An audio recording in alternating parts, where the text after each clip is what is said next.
Find out why baby boomers are retiring in Mexico in this video interview with expats in Mexico. Tell us a little bit about maybe the top 5 important findings from the book. I think that, number one, the pace in which baby boomers are retiring in Mexico has really accelerated. So I can attribute, when I was originally doing my study in 2007, 2008, most of the people who had gone to Mexico at that time did so because they'd had a family member or a friend or an acquaintance who had already done that. By 2018, 2019, I think that had really changed, and that had really accelerated the pace in which people were moving there, mostly because of the internet and I would say travel shows, build your beach home in Mexico and stuff like that. And then the internet making those areas seem much more accessible. So people could do a lot of research on the places that they wanted to go, and they could book their own trips, and they could kind of show up there, and they could, either go meet with people like the Lake Chapala Society and have some kind of inn, or they could just kind of plop down in a town center and find other expats or communicate with them on Facebook and meet them there. So I think most importantly, the pace in which people are arriving is really, really quickened.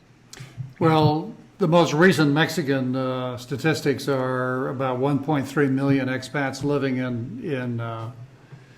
in Mexico. Of about 1 million of them are Americans, and then of course again a huge proportion of that are retired, and that right. as you say is definitely accelerating. We did research a year ago that basically corroborated your research. There's a definite increase in velocity of retirees moving to Mexico. Yeah. And then kind of out of that, one of the, if you were to ask me what's the most interesting thing I found, or the most unexpected thing I found, was the rate of single women baby boomer retirees moving to Mexico on their own. There's a real grit in these single women who have moved down there. They're very adventurous. That some of them had left their husbands and were just wanted a change in their lives and wanted to go do something on their own. And so that was something that I hadn't really looked at the first time around, that I found the second time around. Thought, God, this is really interesting.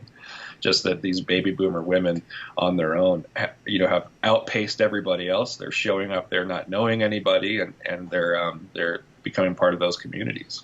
Did you look at any other cohorts beyond baby boomers, or just focused in on baby boomers? Just on this book, just baby boomers. One of the things that's actually driving expats to Mexico is, as you mentioned earlier, the further development of communication technology. And more people are basically taking their businesses in the U.S. or Canada or another country and transporting that business and relocating to Mexico. That's right. Yeah. There are people that are working. They're working remotely. One of the other things that I found, though, is that largely they do want to retire. They just want to retire earlier. And so the baby boomers that choose Mexico are able to retire 5 years earlier than their U.S. counterparts, and still, as I'm sure you know, still have a quality of life as good as they would have had here. So that's interesting too. It wasn't just looking for a place to retire inexpensively, but also looking for a place where they could afford to retire earlier, which I think is an important distinction. Did anyone mention what their budgets were, what they were living on? If I were to just kind of anecdotally say, I'd say it's probably between $1,800 and $2,200 a month for a couple. Seemed to be about what they said. What did you find any linkage in your research between the statistics that we've become very familiar with in the U.S., that baby boomers as a generation have not really saved a lot of money? Yeah, I mean the first quarter of the book talks about the dire straits that baby boomers in the U.S. are. One stat that I found that I found all over the place was that the median retirement income savings for a baby boomer was $2,500, which just blew my mind. So in 2007 and 8, we were dealing with the global financial crisis. And what I thought to myself, right, I hadn't put much thought into it, but just as a layperson, I was like, well, I'm sure that the people that are moving there because they're broke and they need to go find a less expensive place to live. Well, this was the big aha moment of my original research, and it continues to hold true today, is the truth is that the people who retire, baby boomers who retire in Mexico, are not any more financially worse off than their U.S. counterparts. In fact, they're doing much better. So my original idea that I would find low-income baby boomers kind of hiding out in Mexico trying to pinch their pennies and survive was totally blown up. The baby boomers, the majority of the baby boomers in Mexico are actually upper income earners. Not only are they upper income earners, but they're also if they were their own generation, they'd be the most educated generation of any that has ever existed. Most of them have at least 4-year college degrees, and a great number of them have graduate degrees and PhDs and MD. They're not low income, uneducated people who haven't saved. The truth is they do worry about money. They worry about money a lot more than their counterparts, but they're looking for a place to actually retire earlier and have a better retirement in life than going down there to survive. So that to me was really unexpected. Well, one thing we know about our profile of the people who read expats in Mexico, 70% have a minimum of a college degree, and a third earn higher than $100,000 a year. And it sounds like that's exactly what you found in your research. So it isn't simply a motivation of, I'm going to starve to death if I stay in the U.S. I need to move to Mexico if I'm going to continue to have any kind of lifestyle at all. It's people basically who want to get a jump on retirement. Correct. Yeah, like I said, they retire 5 years earlier than their counterparts, and most of the people that I surveyed in my book don't work. They do plenty of volunteer work. There's a few of them who are real estate agents, but for the most part, they're actually retired. Yeah. Yeah. Okay. What makes Mexico a better place to retire than other countries? Why did these people choose Mexico? Most of them chose Mexico first and did not really explore other places. That was also interesting. And I think that the reason that Mexico is so attractive is because, obviously its proximity to the United States. And two, I think, compared to other countries, it's fairly easy to enroll in the national healthcare system. It's fairly easy to get some kind of residency, compared to other countries. Of the folks that did look at other countries, I'd say the majority had looked at places like Costa Rica or Panama or Belize was also another popular one. And I think what they found in Belize was it just wasn't up to snuff as far as infrastructure and quality of living goes. Certainly the price was right. And then I think Costa Rica and Panama, they get a little further away on the proximity side and a little different on the healthcare side. Yep.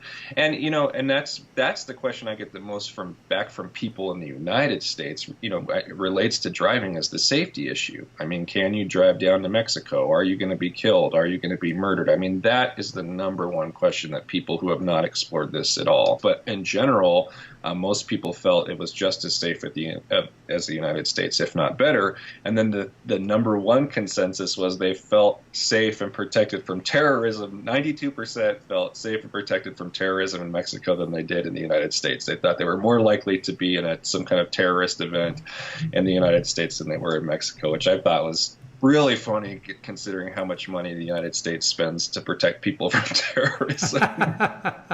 But at any rate, safety, definitely safety. And I tell people, yes, Mexico is dangerous in places. It can be dangerous. Yes, it does have a high murder rate, but that violence rarely affects expats that are down there. And when it does, it's usually some kind of crossfire type event. I don't think that there's any kind of concerted violence directed towards expats in Mexico. What other big ahas? Well, the authentic community thing, for sure. This idea that so many of the baby boomers that went to Mexico had reported feeling totally disconnected from contemporary American culture. They said that they didn't see too many more magazines that were aimed to them, television program that was aimed to them. They didn't see people in television commercials who looked like they do. And so they had this big dissatisfaction with not feeling connected to a culture they felt like they had helped build, and even worse, starting to feel kind of beat up by it, teased by it, especially now that we have this kind of okay boomer meme that goes around as if all baby boomers don't know what they're talking about or are totally disconnected.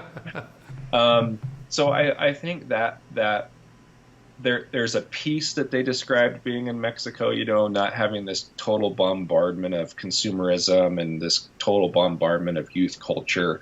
And to that end, the most surprising thing is that I expected to find enclaves of expats who were kind of isolated amongst themselves, maybe in gated communities or maybe in shared housing or something like that. And to my own surprise, what I found is that most of the people who were down there because they wanted to be integrated into Mexican culture and Mexican society, that they found something about that culture that they actually loved and appreciated.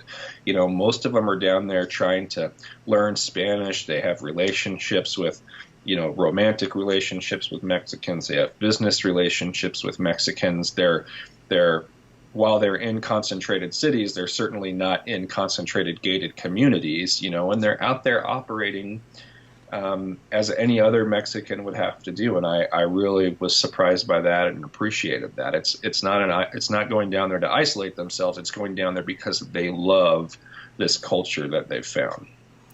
Travis, what recommendations do you have for someone planning to perhaps retire in Mexico? You have to be a patient person. You have to be an adventurous person, and you have to have some kind of grit because you're going to have to get out into that world and do things that are unfamiliar and communicate in unfamiliar ways. So just ask yourself, do I have the patience for this?